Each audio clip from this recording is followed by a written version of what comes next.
Pour organiser ces rencontres, il a fallu aussi l'énergie, la passion et le professionnalisme de nombreuses personnes. Merci à vous. Patricia Faour, c'était la première parce que c'est elle qui a fait tout ce travail d'amener Boris en Argentine. Elle a eu aussi la générosité de nous faire aider là.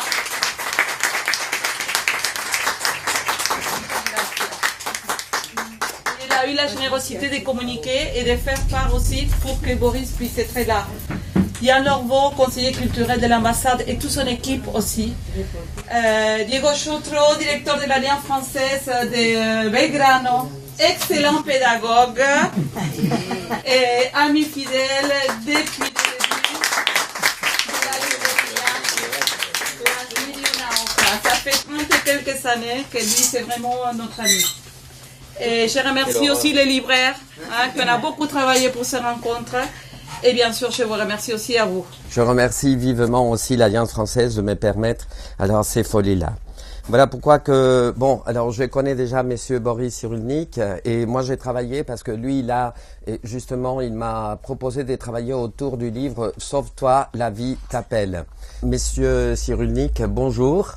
Vous êtes l'auteur, ou plutôt c'est lui qui a développé la notion de résilience, mais vous n'avez jamais raconté votre histoire.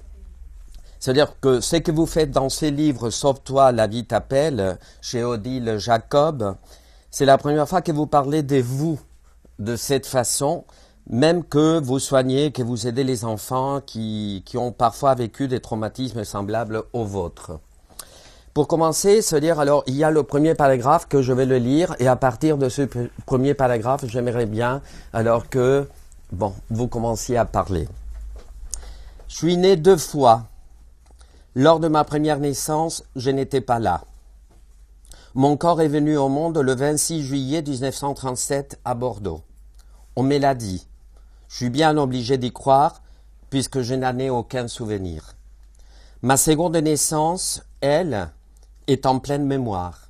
Une nuit, j'ai été arrêté par des hommes armés qui entouraient mon lit. Ils venaient me chercher pour me mettre à mort. Mon histoire est née cette nuit-là. Je crois que c'était en 1944, si je ne me trompe pas. Messieurs, je vous écoute. Alors, c'est pas une autobiographie. C'est-à-dire que c'est une réflexion sur la mémoire. Ce que j'ai en mémoire, et j'ai essayé d'être sincère dans ce livre, mais c'est pas une autobiographie, parce que j'ai pas dit un mot de ma femme, j'ai pas dit un mot de mes enfants, et j'ai pas dit un mot de mes fantasmes, sinon vous seriez pas là en train de m'écouter. Donc c'est pas une autobiographie, mais c'est une réflexion sur la mémoire. Et hier, il y avait une réunion sur la résilience, une réunion très scientifique sur la résilience, qui montrait comment les composantes biologiques, psychologiques et sociales de la mémoire se mêlent, et que ce qu'on a en mémoire, même si c'est totalement vrai et même si c'est totalement sincère, c'est une représentation du passé. C'est-à-dire que la mémoire, c'est pas le retour du passé, c'est la représentation du passé. Et on ment pas. Même si les frères et les sœurs, si vous voulez vous disputer ce soir en rentrant chez vous, prenez un souvenir d'enfance et racontez-le à votre frère ou à votre sœur. Vous verrez, vous allez vous disputer au bout d'une demi-heure. C'est-à-dire que, parce que le plus sincèrement du monde, vous n'aurez pas les mêmes souvenirs. Alors, pendant 40 ans, je n'ai pas pu raconter ce qui m'était arrivé pendant la Seconde Guerre mondiale à cause du déni français, de la culture française. Le déni, c'est-à-dire que la France avait perdu la guerre contre l'armée allemande, et surtout la France, il a fallu attendre Jacques Chirac pour reconnaître que la France avait collaboré avec le régime nazi. Mais la France après la guerre était ruinée et était honteuse de cette défaite contre l'Allemagne et surtout de la collaboration. Ce qui fait qu'on ne pouvait pas raconter ce qui nous était arrivé pendant la guerre, et surtout pour un enfant, Après la guerre, j'ai voulu raconter ce qui m'était arrivé comme un enfant qui veut le raconter, et les gens éclataient de rire et ne me croyaient pas. Et vous avez bien entendu, les gens éclataient de rire parce qu'un petit garçon de 6 ans et demi arrêté par la police française associée à l'armée allemande, c'était pas possible. Et surtout quand je racontais mon évasion, alors là les gens éclataient de rire et me disaient, alors celui qui m'a fait taire, je me rappelle, c'est un monsieur, je me rappelle très bien, et la mémoire traumatique, on en parlait hier de manière très scientifique, il y a une hyper-empreinte du trauma entourée par un flou. Alors selon la manière dont vous posez les questions, ou bien vous êtes au centre de la mémoire et vous dites « oh là là, quelle mémoire », ou bien vous posez une question autour « qui est-ce qui vous a aidé ? Ça s'est passé dans quelles conditions ?» Et là, il y a une mauvaise mémoire. Donc vous arrivez à la conclusion qu'il y a une très bonne mémoire traumatique, ou au contraire, qu'il y a une très mauvaise mémoire traumatique, selon la manière dont vous posez les questions. Et dans les deux cas, c'est vrai.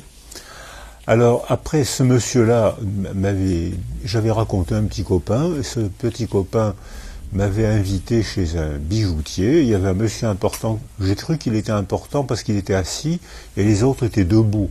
Donc dans un esprit d'enfant, celui qui est assis, c'est l'homme important, ceux qui sont debout, c'est les hommes moins importants.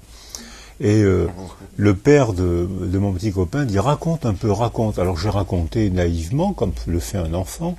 C'était après la guerre, j'avais donc 10 ans. J'ai raconté naïvement. Le monsieur a souri, m'a donné une pièce d'argent avec un trou, vous savez les petites pièces qu'il y avait après-guerre, avait une pièce trouée, il m'a dit « tu racontes de belles histoires, va t'acheter des bonbons ». Et ça m'a fait taire pendant 40 ans. C'est-à-dire que je ne pouvais pas, puisque les gens riaient de la mort de ma famille, de mon arrestation, du fait que de mon évasion, les gens riaient.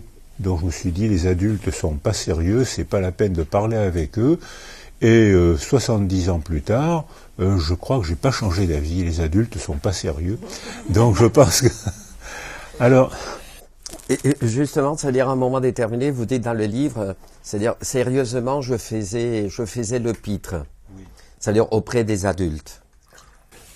Alors oui, je faisais le pitre et ça m'arrive encore, hein, et même hier d'ailleurs dans un congrès scientifique, je ne peux pas m'empêcher de faire le pitre pour me faire pardonner d'être sérieux. C'est-à-dire que quand on fait un congrès scientifique, si on est scientifique, on s'intéresse. Mais hier dans la salle, il y avait des gens qui n'étaient pas scientifiques, il y avait des avocats, il y avait des écrivains, il y avait des gens qui c'était pas leur métier, c'était pas leur formation. Donc on leur racontait des histoires sur la biochimie, sur l'épigenèse, la modification de l'expression de l'ADN. Pour des gens qui c'est un autre métier, c'est pas très marrant. Alors quand on m'a donné la parole, quand le congrès magnifiquement organisé par Patricia, faites-le savoir, hein, quand c'était magnifiquement organisé à un très haut niveau scientifique, avec une gaieté, une amitié très agréable, et pour me faire pardonner, je fais le pitre de temps en temps, parce que si vous avez la gentillesse de venir là, il faut quand même qu'on vous ennuie pas trop quand même. Donc c'est une manière de se faire pardonner. Mais c'est aussi une manière de se socialiser. Parce que l'humour, et on parle beaucoup de l'humour juif, on a raison, mais en fait on devrait parler de l'humour des persécutés. Parce que c'est vrai aussi de tous les persécutés. Ou bien on raconte son histoire, et dans ce cas-là on met les gens mal à l'aise. En racontant le malheur qui nous est arrivé, on indispose les gens. Donc si on veut ne pas les gêner, et si on veut quand même s'exprimer, eh bien il faut ou bien raconter une philosophie, ou bien raconter une réflexion littéraire, ou bien avoir de l'humour, faire le pitre pour que les gens puissent accepter quelque chose d'insupportable. Primo Levi a témoigné dès 1946. Son livre a été publié, je crois, 46 ou 47. Hein, c'est ça. Si c'était un homme. Si c'était un homme. Si c'était un homme. Si c'est un homme, c'est 46 ou 47. Oui, c'est ça. Personne ne l'a lu. Parce que personne ne l'a lu. Il a fallu attendre 85 pour que son livre soit dépoussiéré et rentre dans la culture. Et pourquoi personne ne l'a lu ? parce que c'était un témoignage insupportable. Alors c'était insupportable. Il en aurait fait une réflexion philosophique, il en aurait fait une pitrerie, ça aurait intéressé les gens. Comme c'était un témoignage insupportable, d'abord beaucoup d'éditeurs l'ont refusé. Quand il a fini par trouver un éditeur, il n'a pas trouvé de lecteur. Et je crois qu'il a fait 400 ou 500 lecteurs, c'est-à-dire les gens qu'il a menacés pour acheter mon livre, sinon il les a menacés, c'est tous ses amis qu'il a dû menacer et qui ont été obligés d'acheter son livre. Donc ça veut dire, mais c'est vrai, alors on parle de l'humour juif qui est vrai, mais c'est un mécanisme de défense. C'est-à-dire que c'est pour se faire pardonner d'avoir à raconter des choses insupportables. Alors c'est vrai de tous les persécutés, c'est vrai, quand j'ai travaillé au Rwanda, après le génocide rwandais, il y a eu le même phénomène. Les Rwandais dans la journée disaient la journée c'est fait pour travailler, donc on ne raconte pas ce malheur. Et le malheur rwandais a été un immense malheur, un véritable génocide. Eh bien non, dans la journée, si tu racontes tes malheurs, tu vas mettre mal à l'aise les autres et dans le jour, on travaille. En revanche, le soir, il y a la veillée. Alors à la veillée, tu peux faire une poésie, tu peux faire une chanson avec ton malheur, tu peux faire une pièce de théâtre avec ton malheur, tu peux faire une réflexion philosophique avec ton malheur, et là tu vas intéresser les gens. Et les gens vont t'écouter. Mais si tu racontes que le malheur, les gens vont te faire taire, comme moi qu'on m'a fait taire en disant tu racontes de belles histoires. Donc je pense que cette manière, on dit humour juif, mais je pense qu'on devrait dire humour de tous les persécutés. Les Rwandais qui ne sont pas juifs, qui sont chrétiens, ont fait la même chose, et je pense, pendant le régime communiste, un jour je vais à Bratislava, qui avait une très belle architecture, un mélange d'architecture autrichienne et architecture italienne. C'est très beau, il y a les bulbes autrichiens, il y a les couleurs italiennes, c'est très beau, et on passe devant une maison sans intérêt, et j'étais avec quelqu'un qui traduisait, on appelle ça une traductrice, je crois, et je lui dis, mais qu'est-ce que c'est que cette maison laide? Et il y avait des carreaux minces et il y avait des portes en bois blanc minces. Et je lui dis, mais qu'est-ce que c'est que cette maison laide alors que l'architecture de Bratislava est tellement belle? Elle me dit, mais ça c'est la prison. Alors je lui dis, mais pourquoi la prison? On sort d'un coup d'épaule, on casse les vitres avec rien. Alors elle me dit, mais détrompez-vous, il y a plus de liberté en prison que dehors. Donc, c'était sa manière de transformer en humour une répression, une dictature quotidienne. Mais si elle l'avait dit sérieusement, je l'aurais entendu et oublié, tandis que là, je vous le raconte, parce qu'elle l'avait dit avec une petite pointe d'humour. Et justement, se dire que après l'arrestation dont... Alors, vous racontez des petits détails, alors, etc. Et vous avez été emmené dans une synagogue. Alors, comme tous les autres juifs raflés à Bordeaux. Et vous arrivez à vous cacher dans le plafond, vous échappez à la Gestapo, vous vous retrouvez à l'extérieur devant une ambulance, et justement vous vous cachez sous le brancard d'une femme blessée ou mourante, alors, et qui n'est pas morte, alors en définitive, et puis après par la suite, et une infirmière vous fait signe et vous cache. Et à ces moments-là, un homme, soi-disant, ça veut dire, vous décrivez peut-être un nazi, sans doute, vous regarde et vous avez le sentiment qu'il vous laisse partir. Alors qu'en fait, en définitive, tout ça c'est faux. Et est-ce que, je crois que l'infirmière c'était Madame Descoubès. Descoubès, il faut dire son nom. Et oui, alors quand même, parce que, c'est-à-dire, vous parlez de cette dame-là, et vraiment avec un sentiment très profond, n'est-ce pas? Mais vous avez enquêté et c'était pas ça. Ça, c'est ce qu'on appelle la représentation. Tout à fait.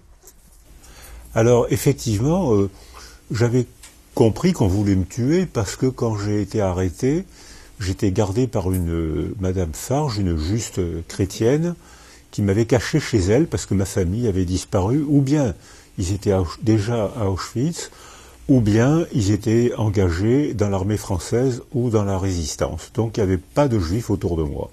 Ou bien ils étaient morts, ou bien ils étaient combattants. Et donc quand l'armée, la Gestapo française, la police française est arrivée pour m'arrêter, C'était la nuit, avec des lunettes noires, des chapeaux noirs, et il y avait 5 ou 6 hommes avec un revolver à la main. J'avais 6 ans et demi. Et ça m'a rendu complètement mégalomane, parce que je me suis dit, qu'est-ce que je dois être fort pour qu'il y ait 6 hommes qui viennent m'arrêter avec un revolver à la main, c'est que je dois être une terreur. Alors ça m'a rendu complètement mégalomane, et j'ai pas changé. Et donc ensuite, on arrive à la synagogue qui était transformée en prison. Il y avait des barbelés, il y avait des hommes il y avait des mitrailleuses à l'entrée, il y avait des soldats allemands, et il y avait la Gestapo française. Et ça aussi, je ne pouvais pas en témoigner, même auprès des justes, quand je leur disais, mais non, j'ai été arrêté par la police française. Non, tu étais trop petit. Il n'y avait pas la police française, il n'y avait que l'armée allemande. Il y avait la police française. Mais c'était insupportable pour un Français de reconnaître que la police française avait arrêté des enfants, des innocents. Donc c'était inacceptable, le déni de la culture. Donc là encore, j'étais obligé de me taire. Et puis quand j'avais madame, le policier, madame Farge avait dit, si vous le laissez vivre, on ne lui dira pas qu'il est juif. Donc j'avais compris dans cette phrase, 1, que j'allais mourir, qu'on allait me tuer, et 2, que j'étais juif. J'avais jamais entendu ce mot autour de moi, il n'y avait plus de juifs autour de moi. Donc mon père s'est engagé dans la Légion étrangère à l'âge de 2 ans, ma mère a disparu, la famille a disparu, il n'y avait pas de juifs autour de moi, je ne pouvais pas savoir que j'étais juif. Et donc, mais je savais qu'on allait me tuer à cause de ça. Alors donc les autres enfants avec qui j'étais, peut-être avaient pas eu, sûrement même n'ont pas eu la même réaction que moi, et ils se sont laissés rassembler sur une couverture qui a permis de tenir les enfants et de mieux les mettre dans un wagon. Ils sont tous morts à Auschwitz, tous. Et moi j'avais compris qu'on voulait me tuer, donc j'évitais cette couverture. On nous a tiré sur la couverture avec des boîtes de lait Nestlé, et je refusais les boîtes de lait Nestlé quand on me les offrait, mais j'en avais volé une quand même, parce que je trouvais ça très bon. Donc quand j'avais compris, donc j'ai grimpé me coincer sous le plafond. J'ai réussi. Il y avait un couloir étroit près des pissotières, et j'ai réussi à grimper, à me coincer, et je suis resté bloqué, le dos contre le mur et les pieds de l'autre côté. Je suis resté bloqué comme un alpiniste. Et quand j'ai entendu le silence des Juifs qui étaient embarqués pour être emmenés dans le wagon qui allait les emmener à Auschwitz, j'ai attendu le silence, et quand j'ai entendu le silence, je suis descendu, j'ai traversé la synagogue vide, mais à 6 ans et demi, j'aurais pas été loin dans la rue. Et à ce moment-là, j'ai vu Madame Descoubès, qui était infirmière, qui m'a fait signe. Elle a compris que j'étais pas dans les wagons où j'aurais dû être. Alors j'avais entendu des hommes parler, et ils disaient on va mettre les enfants dans des wagons scellés. Mais c'est la première fois que j'entendais ce mot quand j'avais 6 ans, et pour moi c'était des wagons salés. Salés, oui. Et je me disais, ça doit être une torture. Non seulement on veut me tuer, mais en plus on veut me torturer en me mettant dans des wagons salés. Il faut que je m'échappe. Donc j'avais réussi, et j'aurais pas été loin. 6 ans et demi dans la rue, tout seul, j'aurais pas été loin. Et à ce moment-là, Madame Descoubès, infirmière, m'a fait signe. Une dame avait reçu des coups de crosse dans le ventre, et elle était en train de mourir d'hémorragie par terre. Et le gouvernement français avait passé un contrat avec l'armée allemande. L'armée allemande avait pour mission de séduire le peuple français, ce qu'il faisait avec des orchestres, des musiques allemandes extrêmement belles, avec distribuant les bonbons dans la rue aux enfants. Et donc, ils avaient pour sortir sans ceinturon, sans calot, sans armes, pour séduire la population française, qui collaborait, qui est le gouvernement de Vichy. Et à ce moment-là, ils avaient donc donné des coups de crosse dans le ventre de cette dame, qui est en train de mourir par terre d'hémorragie. Donc, ils ont réquisitionné une camionnette, ont pris le corps de cette dame pour la mettre dans la camionnette. L'infirmière m'a fait signe, et j'ai plongé sous le corps de cette dame, dont je ne connaissais pas le nom. Je ne connaissais rien de cette dame. Et la camionnette a disparu parce qu'il y avait beaucoup de Français qui regardaient. Donc il fallait séduire les Français.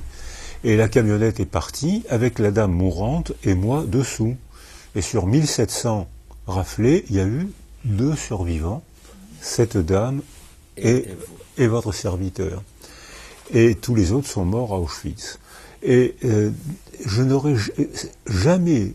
Et ensuite, en 82, j'écris mon premier livre, grand public.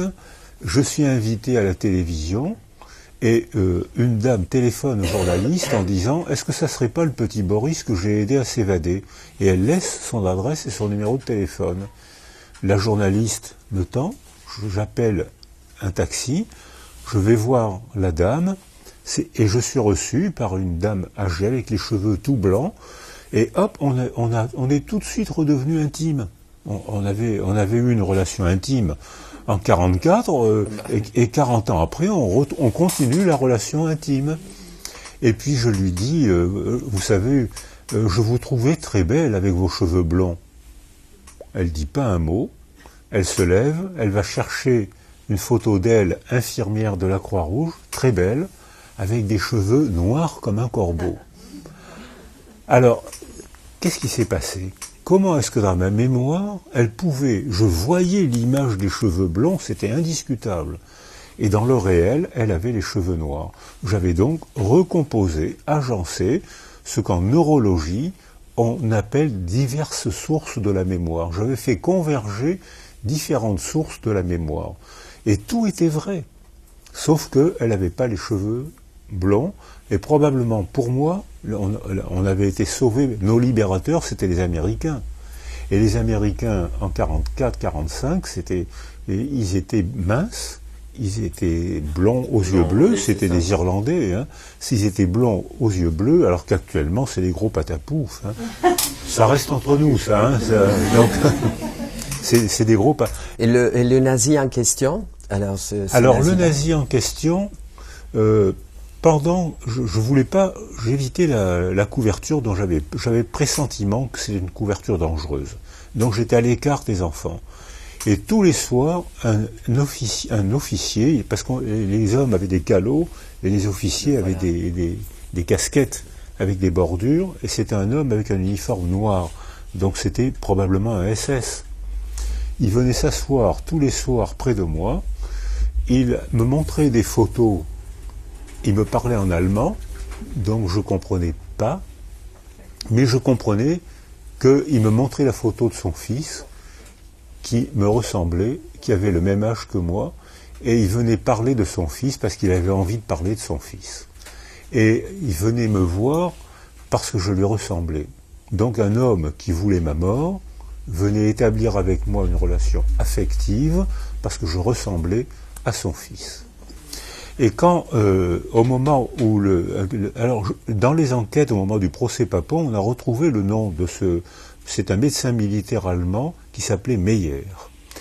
Et ce Meyer-là est donc rentré dans la camionnette avec la dame mourante et moi dessous.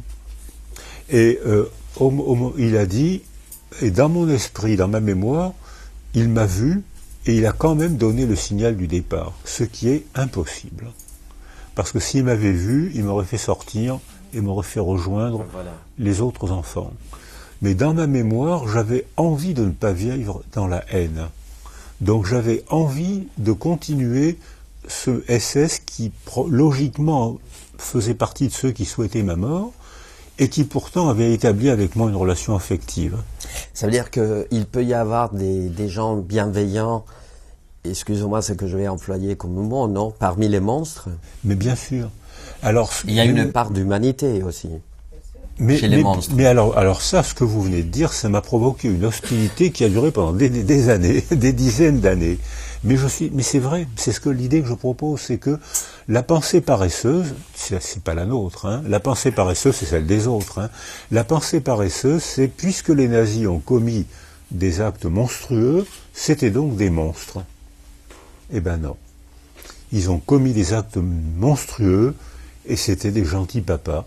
C'était des gens qui avaient fait des études, c'était des gens qui étaient pas des monstres, mais qui s'étaient laissés. Alors ça, c'est ce que j'ai compris il y a pas longtemps, c'était des gens cultivés, gentils papas, humain qui s'était laissé piéger par un langage totalitaire. D'où la nécessité de la littérature.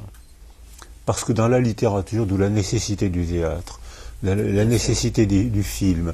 Parce que là, il faut qu'il y ait des divergences de films, des divergences de théâtre, de façon à ce qu'il y ait des débats. Et là, il n'y a plus de possibilité de langage totalitaire. Il y a un langage totalitaire s'il y a un seul récit, la vérité. Alors là, c'est un risque de langage totalitaire. Et pendant des années, je disais, mais non, c'est pas des monstres. Et j'ai été très agressé parce que les gens me disaient, mais non, ils ont tué 6 millions d'innocents dans des conditions techniques effrayantes. Donc c'était des monstres. Ils ont commis des actes monstrueux.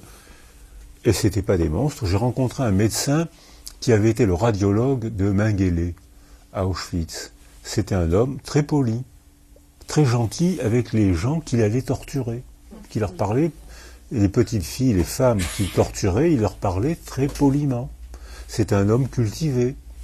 Il y a dans le compte-rendu psychiatrique de l'expertise des inculpés de Nuremberg. Si vous lisez l'anglais, il y a notamment le compte-rendu du Rudolf Höss, pas S, hein, Höss, le directeur du camp d'Auschwitz. Et il dit, cette phrase stupéfiante, « J'ai passé à Auschwitz les plus belles années de ma vie ». Comment expliquer cette phrase? Il l'explique très bien. Je m'entendais très bien avec ma femme. On avait, je crois me rappeler, 3 enfants que j'aimais beaucoup. Il y a une petite maisonnette à l'entrée du camp, une petite maisonnette avec un petit jardinet. Il était heureux en famille, c'était un gentil papa. Et puis, vous savez, il avait un métier bien difficile, il fallait qu'il fasse partir en fumée 10 000 corps tous les jours. Et c'était un travail technique bien difficile. Le même homme, gentil papa, ne critiquait pas le travail qu'il avait à faire, il faisait un travail technique par faire partir en fumée 10 000 corps par jour. Pour lui, c'était un travail technique. Et dans le film de Lanzmann, sur Shoah, le film qui a changé la culture, hein, et qui m'a donné la parole d'ailleurs, alors que Lanzmann, il n'a pas un caractère toujours facile. Non, oui, hein. Donc, mais bon, il m'a donné la parole un jour.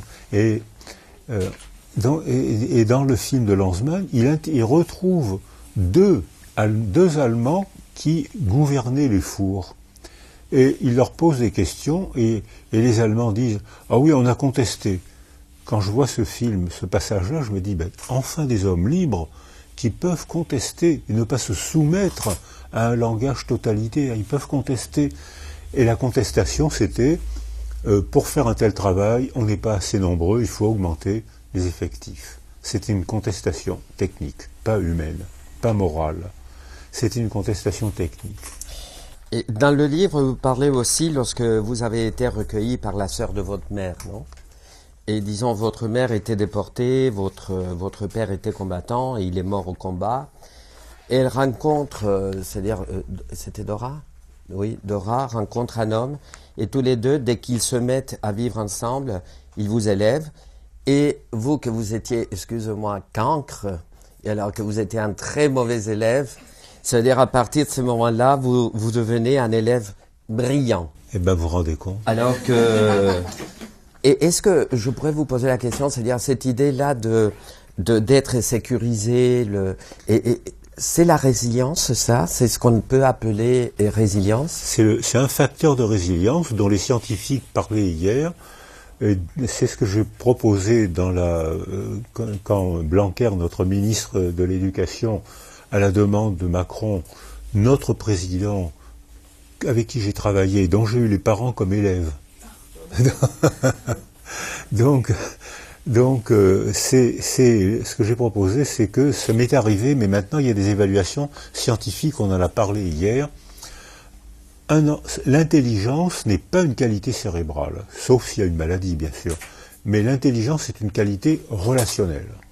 C'est-à-dire que si on est bien dans sa famille, si on est bien avec une bande de copains, on a envie de faire des performances intellectuelles. Et à ce moment-là, on s'entraîne comme un muscle, comme un athlète, et on améliore ses performances. Donc c'est pas une qualité cérébrale, l'intelligence. Il n'y a pas des gens qui ont un meilleur cerveau que d'autres. Mais il y a des gens qui ont un meilleur contexte que d'autres et qui peuvent éprouver le plaisir d'explorer et d'apprendre. Et d'abord, pendant la guerre, donc, j'ai eu la chance de ne jamais aller à l'école, alors que les autres étaient formatés par l'école. Moi, j'avais la chance de jamais aller à l'école.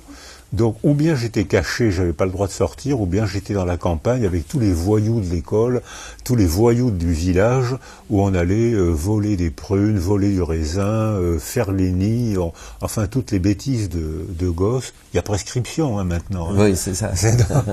Donc, on faisait toutes ces bêtises d'enfants, je les ai faites. Et donc, à l'âge de 10 ans, après à la libération, on m'a mis à l'école à l'âge comme si j'avais été scolarisé. Comment voulez-vous que je ne sois pas débile profond? Mais voilà. Donc j'étais débile profond, je comprenais rien, je savais à peine. Donc je comprenais pas. Même je me rappelle, à un moment, la maîtresse, comme on disait, avait fait une composition, comme on disait. Et moi j'avais sorti mon livre, et je commençais à recopier ce qui était écrit sur le livre. Je savais pas que c'était interdit, je n'avais jamais été à l'école. Donc j'ai commencé à recopier, donc j'ai été viré de l'école, j'ai été puni, donc ça a démarré très mal. Donc j'ai été en effet, aujourd'hui je serais orienté vers un centre de rattrapage scolaire pour débiles profonds. Donc et à ce moment-là, parce qu'il y avait un conflit entre la chrétienne juste qui voulait m'adopter et Dora, la sœur de ma mère, qui faisait partie des 3 survivants de ma famille, qu'on évalue à 30 ou 50 membres, selon l'extension, et il y a eu 3 survivants. Son copain, c'était Émile. Émile.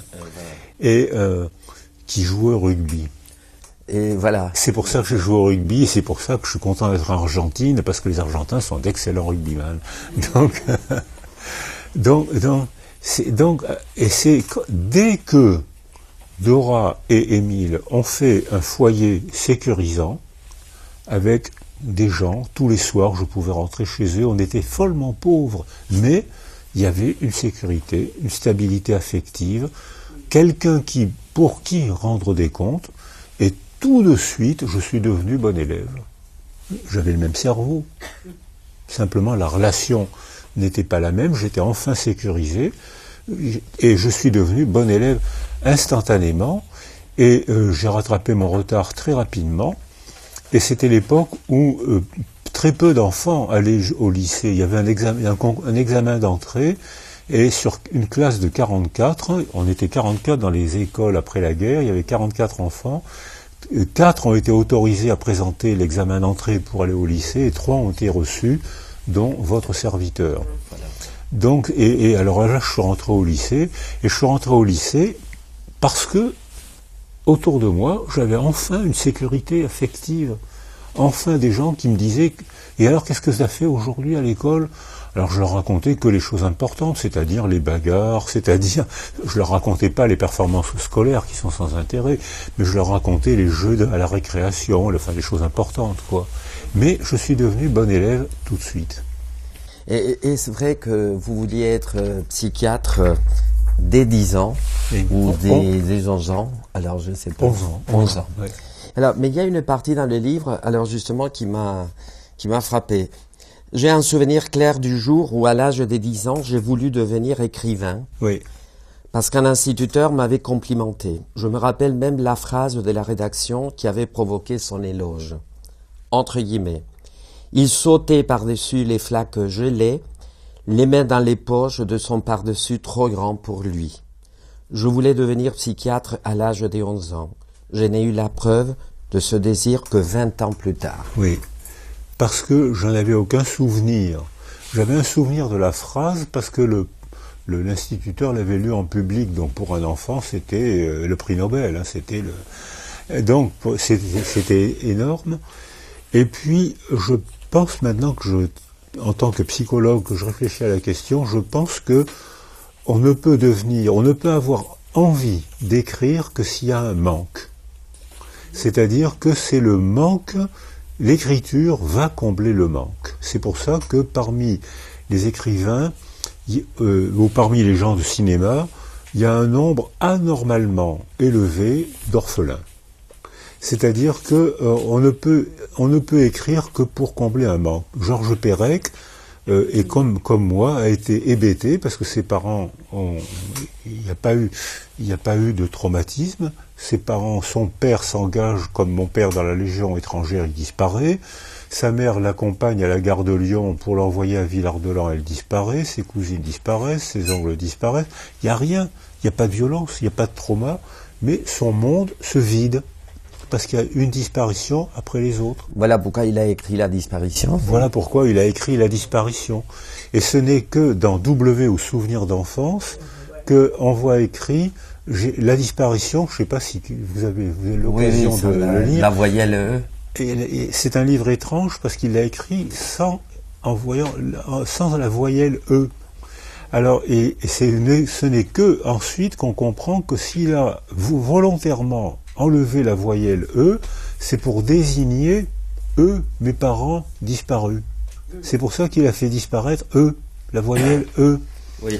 Et il est devenu un écrivain, et mon ami Ferreri l'a eu comme archiviste à l'hôpital Saint-Antoine, et il paraît que c'était au CNRS, c'était un scientifique, et c'était un homme très gentil, très doué, mais qui s'était rendu écrivain pour écrire la biographie de ses parents disparus. Il ne pouvait pas la connaître, il était enfant. Il savait même pas quelle était l'origine de ses parents, il savait même pas de quel pays ils venaient, il savait rien. Il ne pouvait qu'inventer l'autobiographie de ses parents, mais il avait besoin de l'inventer pour leur faire une sépulture, de façon à rendre leur dignité à ses parents, parce qu'il s'était insupportable que ses parents soient partis en fumée. C'était insupportable. Il ne pouvait pas accepter ça. Donc en disant je vais écrire leur vie et ça sera leur sépulture. C'est sa phrase, hein, à peu près. Donc la contrainte, l'invitation, l'incitation, l'invitation à l'écriture, c'est la perte, le manque. Et c'est pour ça que mais alors ceux qui ont une perte sont contraints, invités fortement à l'écriture, ce qui ne veut pas dire que pour écrire, il faut systématiquement avoir une perte. On peut très bien écrire sans avoir une perte. Mais si on a une perte, il faut écrire. Et voilà pourquoi que Georges Perec, justement, c'est-à-dire vous faites allusion à cette idée de fraternité, c'est-à-dire que pour vous, c'est un frère d'âme. Alors Georges Perec, lui, il a écrit aussi Une vie, mode d'emploi. Oui. Oui, d'accord, ça veut dire c'est la vie et la disparition en même temps. Et bien sûr que j'ai préparé beaucoup de questions, mais lui, il a répondu à toutes les questions sans que je les lui pose. Et alors, c'est quelque chose d'incroyable. Voilà pourquoi que... Et il y a aussi l'idée de l'encryptage. Et c'est-à-dire sortir de cet encryptage, déverrouiller l'encryptage, c'est quand même très difficile. Et alors, vous pourriez expliquer un tout petit peu ce qu'on entend par encryptage? Alors, c'est un mot de Georges Perec, c'est-à-dire que j'ai une crypte dans l'âme. Et la crypte dans l'âme, c'était la souffrance de l'orphelinage, le fait de s'être développé sans famille. Donc il y avait, c'est ce que les psychanalystes appellent un clivage. Il y avait toute une partie de sa personnalité qui paraissait normale parce qu'il travaillait, il était gai, il était gentil, et une autre partie de sa personnalité qui souffrait tous les soirs en secret parce qu'il ne pouvait pas le dire. Alors donc les psychanalystes ont récupéré cette notion de Georges Perec pour en faire la définition du clivage, qui est une notion clinique qui est très pertinente. Il y a beaucoup de gens qui paraissent souriants, qui sont souriants et qui souffrent en secret.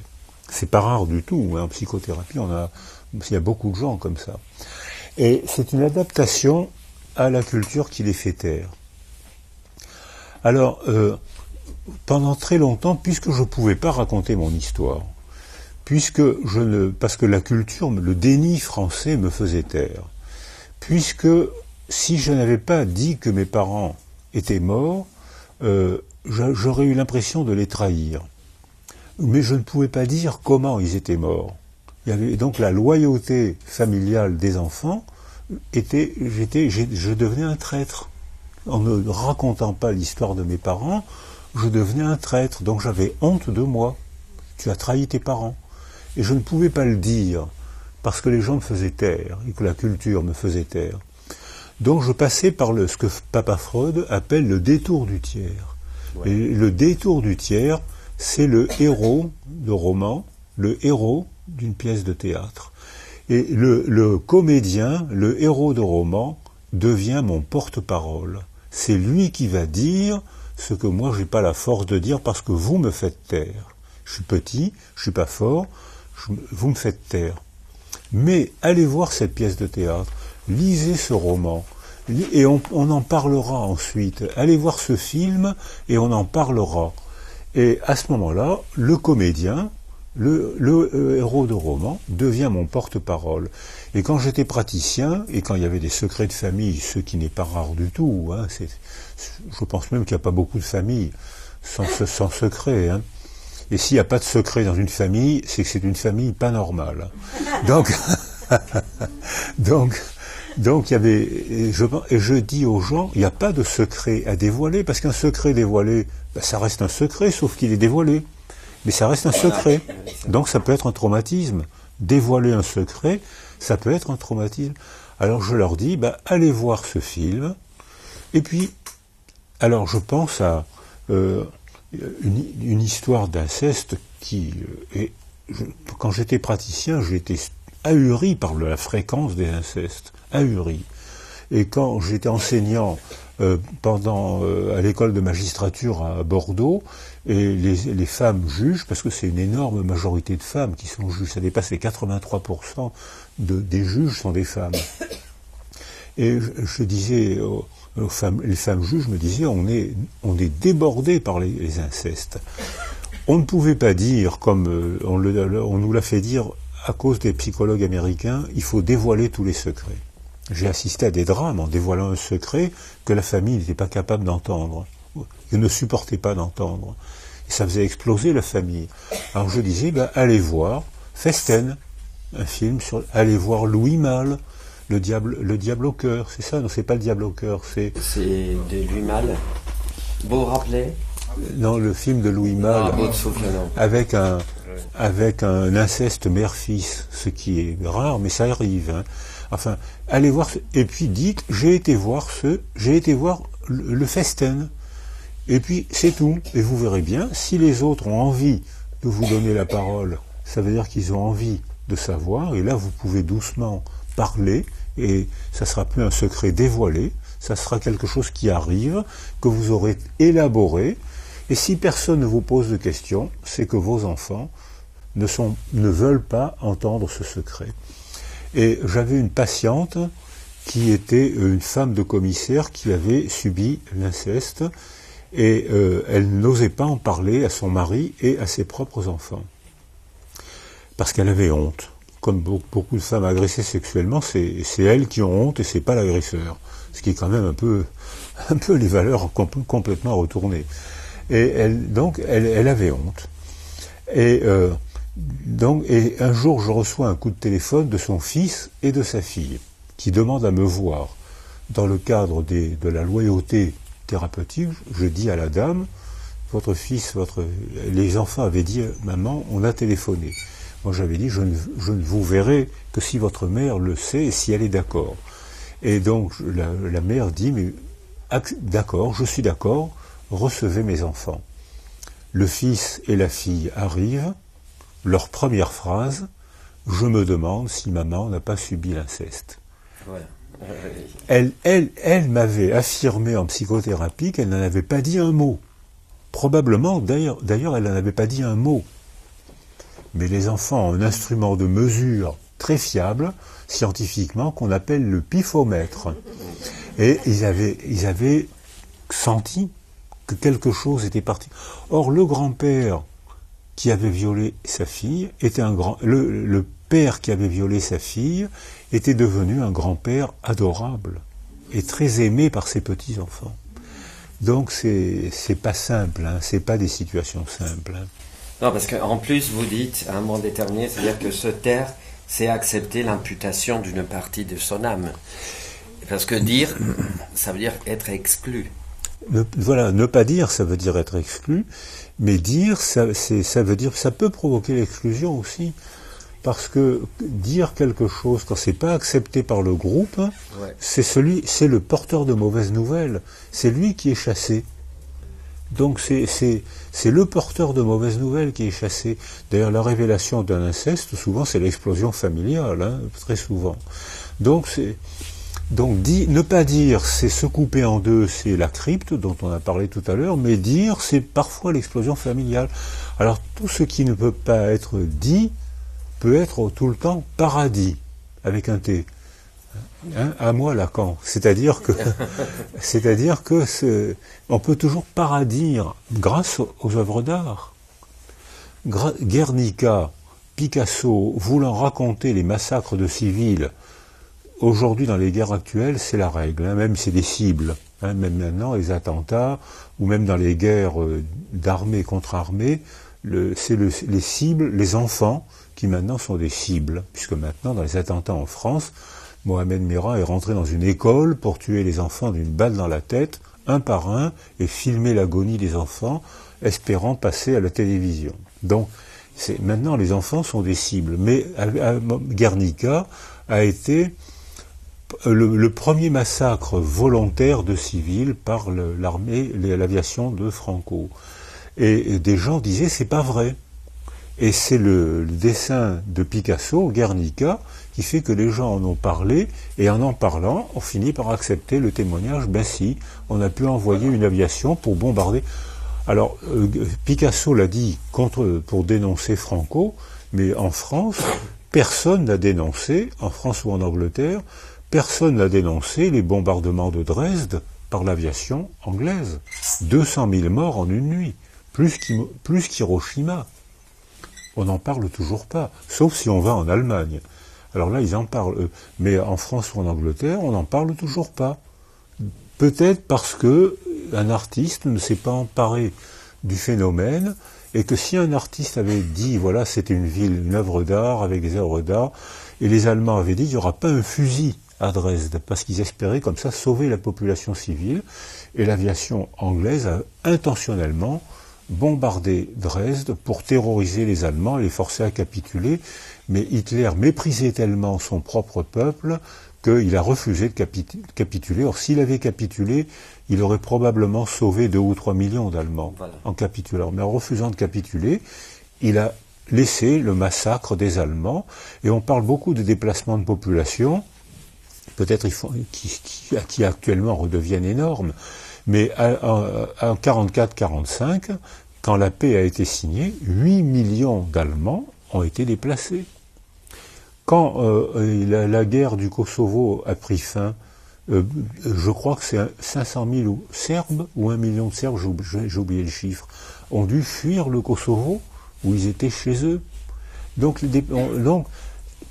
peut-être que si un artiste avait fait une œuvre d'art, un film, pour raconter ça, peut-être il se serait trompé.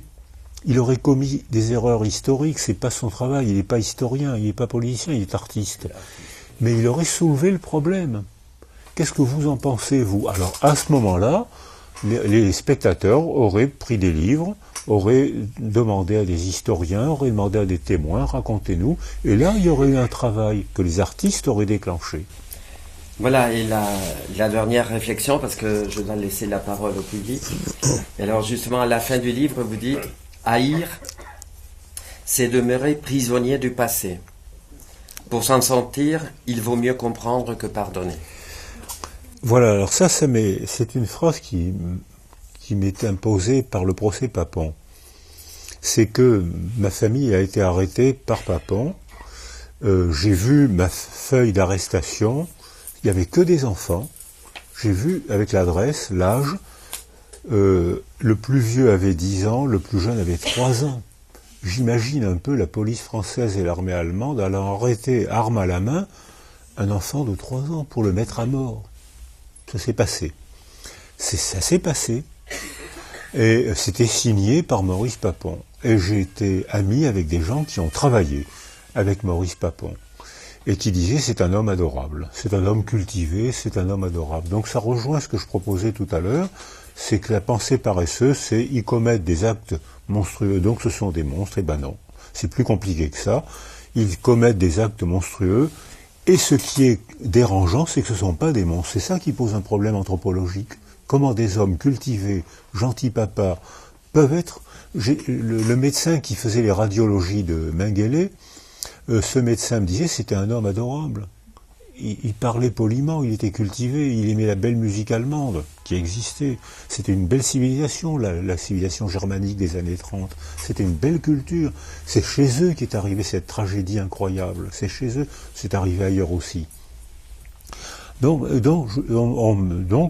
on me disait, mais il faut que tu témoignes et tu dois être plein de haine pour Maurice Papon. Or, je n'ai pas de haine. Je pense que j'ai pas de haine quand j'étais dans les hôpitaux psychiatriques et que j'avais affaire à des schizophrènes qui avaient parfois tué quelqu'un ou commis des choses, j'avais pas de haine pour eux. Ils étaient aliénés par leur folie, de même que ces hommes étaient aliénés par un récit totalitaire. Le problème, c'est ça, c'est comment des hommes intelligents peuvent-ils se laisser aliéner par un récit totalitaire. C'est ça le problème. Alors, donc j'ai dit, mais non, j'ai pas de haine pour Maurice Papon, j'ai pas de haine pour les nazis, mais j'ai une sorte de contrainte intime à chercher à comprendre pourquoi un tel crime incroyable, 6 millions de personnes sur un peuple de 9 millions de juifs européens, 6 millions de personnes sont parties en fumée ou ont été massacrées dans des conditions encore plus terribles dans les fosses de la Shoah par balle. Comment c'est possible ça?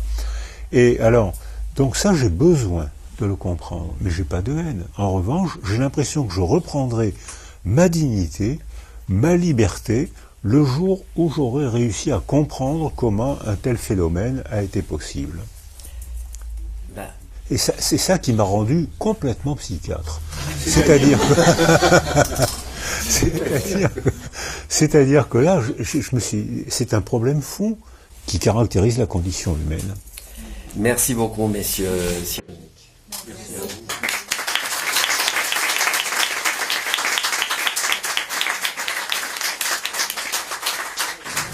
que l'on peut commencer par la fin et vous demander quand est-ce que nous allons trouver la solution à cette question? De comprendre ce qu'il faut faire pour éviter qu'un homme intelligent, un homme cultivé se transforme... Ma réponse est claire. On aura la réponse à ce phénomène dans 258 ans. Non, parce que je vous taquine un peu, parce que je crois que c'est inhérent au langage.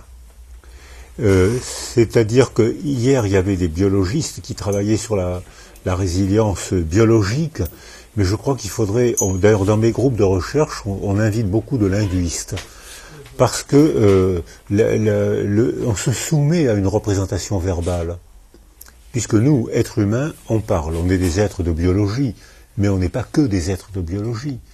On a une biologie, quand on est malade, on est bien content que parfois ça puisse se réparer, mais on vit surtout dans un monde de représentation, de récits. Et dans ce cas-là, nous, êtres de parole, je pense que tant qu'on n'aurait pas compris à quel point on éprouve dans notre corps quelque chose qui vient d'une représentation verbale, qu'on éprouve dans notre corps, je pense qu'on ne pourra pas répondre à votre question, ce qui est la question que je me suis posée. Toute ma vie a été thématisée par cette question.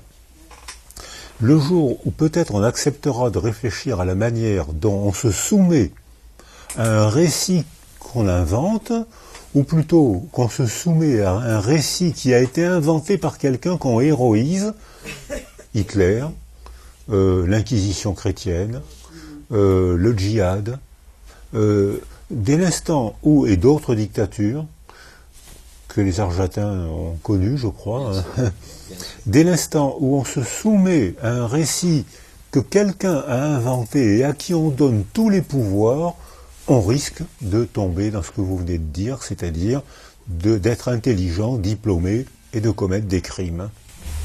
Donc, pardon, c'est finalement le corps qui nous parle aussi, non? Non, c'est la parole qui façonne notre corps. C'est pour ça qui sculpte notre corps. Et la parole sculpte notre cerveau. Et ça, c'est une découverte neurobiologique très récente. On en parlait hier.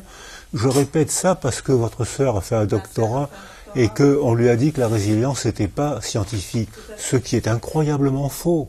Vous lui traduirez tout à l'heure. Hein. Donc, c'est incroyablement faux. Toutes les étapes de la résilience sont scientifiques. Et hier, je rappelais que, nous, êtres humains, on a un cerveau qui est capable d'inventer la convention du signe, c'est-à-dire de parler. Or, cette convention-là, on passe un contrat parce qu'on est deux êtres humains. Si je fais d'abord des signes avec la main, puis ensuite je fais des signes avec la langue, et ça donne la langue maternelle. Et une fois qu'on se développe dans une langue, cette langue sculpte notre cerveau et nos émotions. C'est-à-dire que, puisqu'on est capable de faire un récit avec des mots, avec des films, avec des images, avec des tableaux, avec de la peinture, avec de la musique, etc., on éprouve dans notre corps ce qu'on a inventé. Et on croit que c'est la vérité. Alors, le danger du langage totalitaire, c'est de dire, mon héros, mon chef, a trouvé la vérité. Alors ça, voilà, ça c'est une déclaration de guerre. On se prépare à tuer celui qui ne croit pas à la même vérité que nous. Le blasphème, c'est ça. Alors hier, je disais que la langue participe à la structure du cerveau, et la neuroimagerie montre aujourd'hui plein d'exemples. Par exemple, les aveugles de naissance qui apprennent à lire en braille. Normalement, puisqu'ils touchent des reliefs, donc ça devrait sculpter leur zone pariétale cérébrale. Eh bien pas du tout. Ça sculpte leur zone occipitale, celle qui normalement traite les images. Mais ils ne voient pas d'images, ils sont aveugles de naissance. Donc ils voient avec les doigts, comme le disent tous les aveugles. On a du mal à comprendre ça, et pourtant la neuroimagerie montre que les aveugles disent bien. Ils palpent et ils voient une image en palpant les signes du braille. Donc j'étais invité au Japon et en Chine, et l'hiver dernier, j'étais enchanté par la culture asiatique. Et ils ont deux systèmes de signes. Ils ont le système de signes comme le nôtre, qu'on retrouve dans tous ces livres, et ils ont un système de signes idéographique plus près des images, et qui est donc traité par une zone cérébrale postérieure, plus près des images. Quand ils font un accident vasculaire de la sylvienne temporale gauche, c'est-à-dire un AVC, un accident vasculaire, ils sont aphasiques, alexiques et agraphiques dans notre système de signes, et ils continuent à lire et à écrire dans leur système de signes, ce qui prouve que leur cerveau est sculpté par leur langage, leur manière d'écrire et de parler. Donc c'est très scientifique, hein, c'est très scientifique. C'est-à-dire, c'est leur ignorance qui leur fait dire c'est pas scientifique. C'est leur Espagnols plutôt. Non, il y a la même chose en France. Il y a la même chose en France, oui. Il y a la même chose, parce qu'ils n'ont pas lu, ils ne viennent pas au congrès. S'ils étaient venus au congrès hier, Sapine, il n'y avait que 500 personnes dans la salle. La prochaine fois, il faudra inviter tous les Chiliens, tous les Français qui contestent. Et s'ils venaient à des congrès scientifiques, ils verraient que la résilience, au contraire, est très scientifique. Mais c'est une manière de poser la question différente. S'il y a des cartésiens dans la salle, ils vont passer un mauvais quart d'heure. Parce que c'est pas cartésien, c'est systémique, c'est spinoziste. C'est-à-dire que Descartes, c'est analyser une cause provoque un effet. Ça, effectivement, là, on peut arriver à la conclusion que la résilience n'est pas scientifique. Mais si on s'entraîne à raisonner comme Spinoza, une convergence de causes provoque un effet, alors à ce moment-là, on comprend la résilience. Donc ça veut dire qu'il faut arrêter, ne lisez plus Descartes, n'achetez plus. Boris, vos hablas de la memoria traumática y expresas que es igual que se va recobrando esa memoria como un patchwork.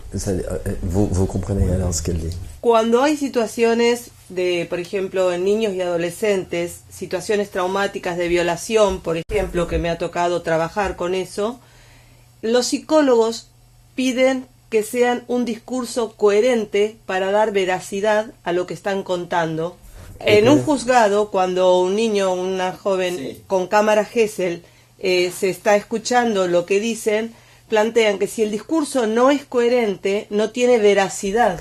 Cuando lo que vos planteás es que es un proceso de reconstrucción. Oui.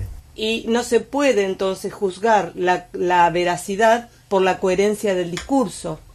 Je pense que quand on raisonne comme Descartes, on ne peut pas répondre à cette question. Une cause provoque un effet.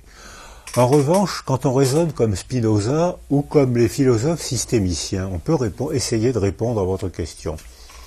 Lorsqu'un enfant est agressé sexuellement ou lorsqu'un enfant est négligé affectivement, son cerveau n'est pas stimulé. Mais il y a une trace dans sa mémoire traumatique, il y a une trace sans souvenir. C'est-à-dire que en neuroimagerie, on voit les circuits cérébraux qui ont été frayés et qui ont été circuités, et l'enfant soutient qu'il n'y a pas de souvenir, ou même parfois il soutient qu'il n'a pas été agressé. Or nous, en neuroimagerie, on voit qu'il y a une trace traumatique qui va directement à l'amygdale rhinencéphalique, qui est la zone cérébrale des émotions insupportables, qui consomme beaucoup d'énergie.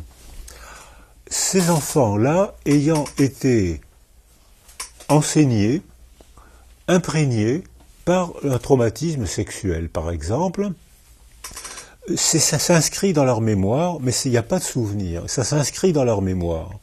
Et ces enfants-là, quand ils établissent une relation avec un adulte, ils ont peur de l'adulte parce qu'ils s'attendent à être agressés sexuellement, puisque c'est dans leur mémoire. Donc ils s'attendent à être agressés sexuellement. Et ils ont des relations de crainte parce qu'ils ont été agressés. C'est ce que, dans les théories de l'attachement, on appelle le internal working model, le modèle interne opératoire.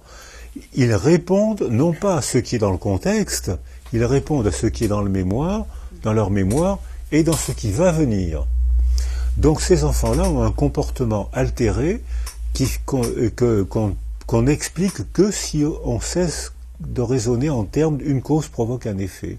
C'est-à-dire, on peut sécuriser ces enfants à condition d'abord de les sécuriser avant de les inviter au travail de la parole. Et quand on sécurise ces enfants, à ce moment-là, ils peuvent oser parler, mais ça se fait lentement, ça se fait d'abord dans l'intimité, ça peut se faire avec un psychologue, mais ça peut se faire avec un prêtre si on est croyant, ça peut se faire avec un artiste, ça peut se faire avec un sportif. Quand j'ai travaillé dans les favelas du Brésil, dans les favelas de São Paulo ou de Fortaleza, il n'y avait pas de psychologue, mais Lula avait envoyé dans les favelas, il avait envoyé des artistes et des sportifs. Et il a obtenu des résultats bien supérieurs que l'armée. Avant, ils envoyaient la police et l'armée. Donc, quelle était la fierté des enfants? C'était d'affronter l'armée. Donc, on aggravait leur délinquance. Dès l'instant où Lula a envoyé des artistes et des sportifs, il a envoyé des guitaristes et des footballeurs. Je les ai accompagnés. Vous connaissez un petit garçon capable de résister à un footballeur? Moi, j'en connais pas. Vous connaissez une fille capable de résister à un guitariste? Moi, j'en connais pas. Donc, ça veut dire que, en introduisant la culture, il a fait évoluer et il a fait disparaître ce modèle interne opératoire. Et beaucoup d'enfants ont été à l'école. Au moment des années Lula, il disait « j'ai socialisé 50% des enfants en 4 à 5 ans », ce qui est mon témoignage. Aujourd'hui, je crois que c'est plus vrai qu'on... Non, il est en prison, quoi. Non, mais sa politique est en prison. Oui, madame, vous... En ce qui concerne des maladies tellement graves comme la schizophrénie, quels sont les nouveaux apports, disons, de la neuropsychiatrie? Alors, la schizophrénie, pendant un moment, sous l'influence de certains psychanalystes, on disait c'est la mère qui est responsable de la schizophrénie, ce qui est un crime. C'est un crime, c'est une dégueulasserie contre les mères. J'ai des amis qui ont des enfants psychotiques, schizophrènes ou autistes, et qui non seulement ont la souffrance d'avoir un enfant psychotique, mais qui en plus étaient violemment agressés par les psychiatres ou les psychologues. Donc ça, c'est un crime, c'est insupportable.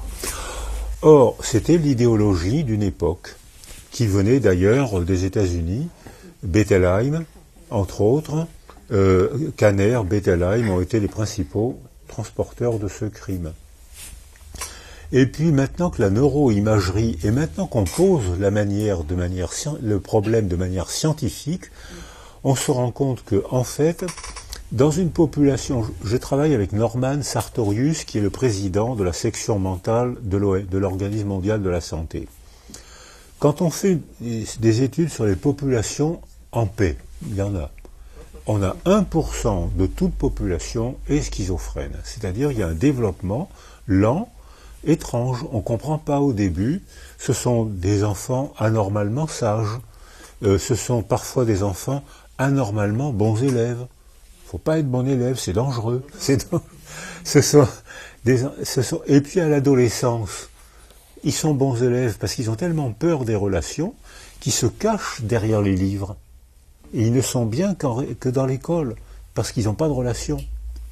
Et ces bons résultats scolaires sont un mauvais pronostic. L'enfant qui est bon élève et qui a des copains et qui fait des bêtises, ça c'est sécurisant. Mais un enfant qui est anormalement bon élève, qui n'a pas de copains et qui ne fait pas de bêtises, ça c'est inquiétant. Et on voit que ils arrivent à l'adolescence au moment où il faut quitter sa mère. Pour deux raisons. L'apparition du désir sexuel, il faut quitter sa mère. Apparition du désir de devenir indépendant socialement, il faut quitter maman et papa. Et là, ils s'effondrent.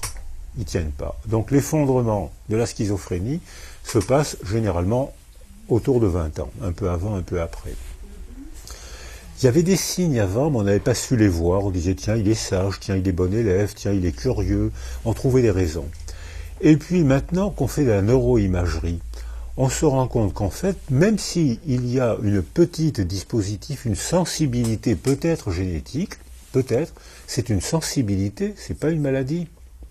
C'est une sensibilité. S'il y a la paix autour de cet enfant, il va se développer sans devenir schizophrène.